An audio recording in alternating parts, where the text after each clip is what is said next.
possibly the hottest topic when it comes to marathon preparation is how to do it effectively. Obviously, there's a heap of different ways that athletes like to prepare, but one thing which is almost universal when it comes to the marathon preparation is that the Sunday long run is the most important run of the week. That's certainly my opinion. I want to go through a couple of reasons why I think you should focus on really building up that Sunday long run, and just how that focus is going to leave you really confident as you're standing on the marathon start line.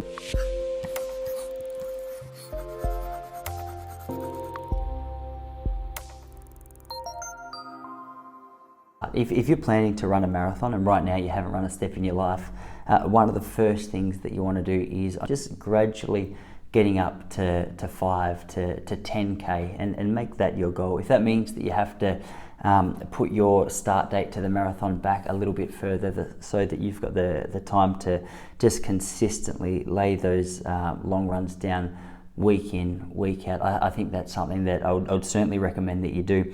One problem that too many people who are new to the marathon scene make is they'll think, okay, I'm going to set myself the goal of running the marathon in 6 months, and as a result they'll get up and start running 5, 10, 15, 20 Ks like that, just a really steep incline in how far they are, and naturally injuries and soreness just really it limits your ability to be able to lay that foundation down long term. So one thing that we're a big fan of here at Relaxed Running is making sure that gradual increase in your kilometers happens slowly. If you're starting out at 5Ks, we always recommend that you'll get that done for a couple of weeks in a row, and then potentially increase your run by about 15 minutes or 2 to 3Ks.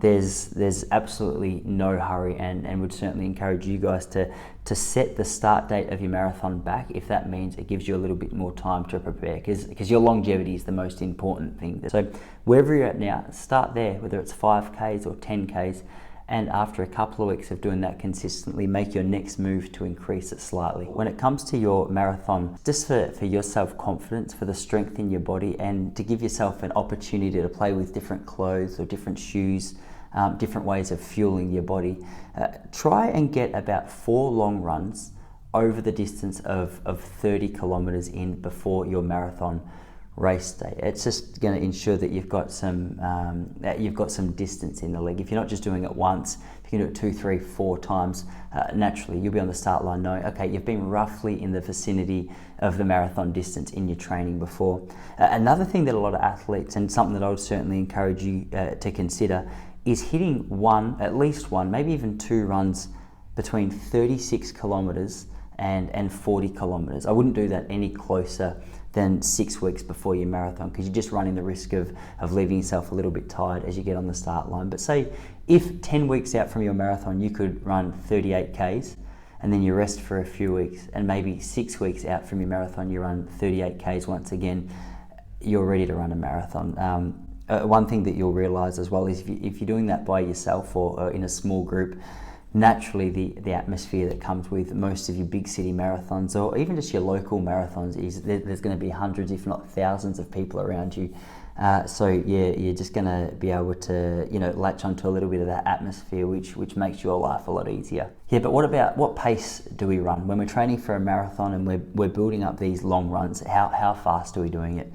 I would encourage you guys to make it slow. One of the mistakes that people make when they go out by themselves is thinking, okay, I've got this distance to run, I'll just get it done quickly so I can get it out of the way. And I'll understand how that's a nice approach from time to time. It's just a recipe for disaster when it comes to injury and soreness and just your recovery. So when you're going out, I'll always encourage people, run at a pace that you'd be embarrassed to be caught running at. This is just a way to ensure that you're not getting carried away with the pace, you're not getting too caught up in trying to get it done really quickly. That'll mean that tomorrow you obviously recover a lot better as well, which is really important. In fact, just as important as the training is the recovery that comes tomorrow. So if you're doing your Sunday long run, tomorrow's a big rest day. Just that might mean a day off. Maybe it's a really easy run, but give yourself the opportunity to let that work absorb tomorrow. As you start to increase your Sunday long runs, one thing that you're going to find really quickly is there's going to come a point where you feel a little bit flat.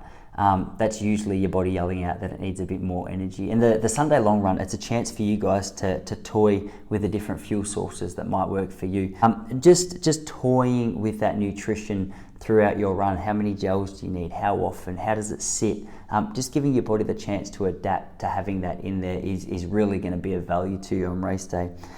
If it doesn't work, it also gives you plenty of time before your race, before your marathon, to make adjustments. Maybe you find that an electrolyte style drink is placed at certain parts around your run, and that sits a lot better in your stomach. It's the beauty of these runs. It's the chance to practice what's going to happen on race day. One thing I would encourage you to take into consideration is that your training schedule should be written in pencil. That means if your body's tired, if you're feeling crap, or if you're a little bit sick or just under the weather, make an adjustment. There's no point running 30 Ks on a days where you get to 3 Ks in and your body's just tired.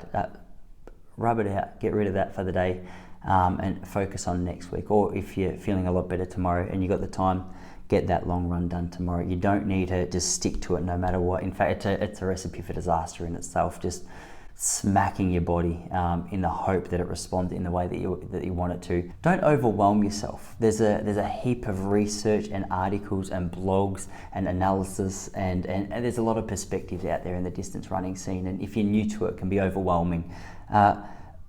What you should do is speak to someone who might have run a marathon before, ask a trusted voice, get in contact with me, I'm happy to help. Just ask the questions about your training program, what can be changed, what can be adapted. This isn't supposed to be a real speedy journey for you. This is something that it's going to take a while to build up to. Good on you, good luck with the training process. Be patient, remember it's written in pencil, adjust accordingly. Bruce Lee's got that quote, he says, hey, be water.